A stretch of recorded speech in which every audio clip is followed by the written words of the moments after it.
Brooklyn Independent Television. Hi, I'm Brian Bonds. Welcome to Brooklyn Review. New York has to be America's most diverse city.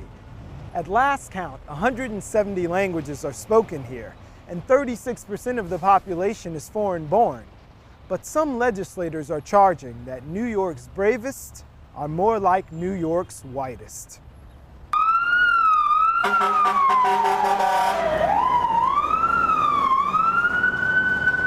The FDNY, New York's bravest, 11,600 strong, putting themselves in harm's way to protect the millions who hail from every corner of the globe, but spell home NYC. New legislation co-authored by State Assemblymember Hakeem Jeffries of Brooklyn will make every future firefighter a city resident as well. Currently, firefighters can live in New York City, in Nassau, in Suffolk, in Westchester, in Rockland, in Orange, and in Putnam. Our legislation will require that effective January 1, 2011, all newly hired firefighters must reside in the city of New York. The authors of the legislation maintain they're not arguing for racial quotas, but simply want the fire department to look more like the city it serves. And that begins with having the firefighters be city residents. Over 50% of the men and women who are firefighters in New York City lives outside the city.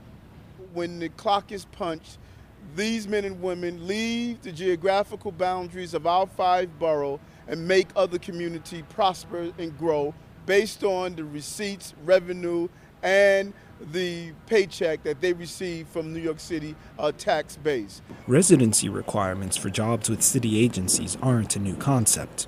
Chicago, Boston, and Philadelphia all have them for their fire squad, and even the NYPD requires officers to live in New York City, but not so for the city's fire force. Though residency is not a requirement, it does give applicants from the 5 boroughs an advantage, as outlined in this statement released to Brooklyn Review by the Fire Department of New York. The current firefighter list is the most diverse we've ever had. Part of the reason for this is the 5-point residency credit awarded to city residents, which the department proposed and got approved. These extra points are a significant edge for anyone looking to become a firefighter. But a residency requirement is not the only reform suggested by the Vulcan Society, an organization of black firefighters. Let's have a general entrance exam that's relative to the level of education needed to be a firefighter, without any fire jargon, any fire language. Now, some would ask, well, why would you want that? Because you don't have to know fire service or be affiliated with to become a firefighter. It's the fire department's duty then to train you once you pass the exam in a physical. So why do we have questions that allude to if you were in the fire department, had you gone to work and seen this incident? Those type of questioning should not exist. The Vulcan Society stance is backed by federal judge Nicholas Garayoufis, who rendered a 20-page decision in 2009 against the FDNY's hiring practices, saying the entrance exam was unfair because it's biased against minority candidates and does not successfully establish a difference between qualified and unqualified candidates. The city continues to refuse to comply with the judge's decision and address the situation, which is why we are here today urging the state legislature to step in.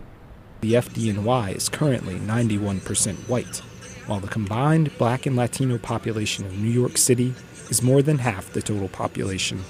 Judge Garayoufis also ordered the city not to hire any more firefighters unless they followed one of the 5 hiring methods he proposed.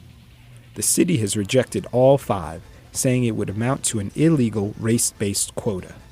Well, Mayor Bloomberg, the fire department has had a race-based quota. It's been white male thus far. With the federal ruling and a push for new legislation, advocates are hopeful for an FDNY future with the benefit of diversity. They could bring language, they can bring skills, they can bring education. Also, women can bring their own perspective to the job at hand.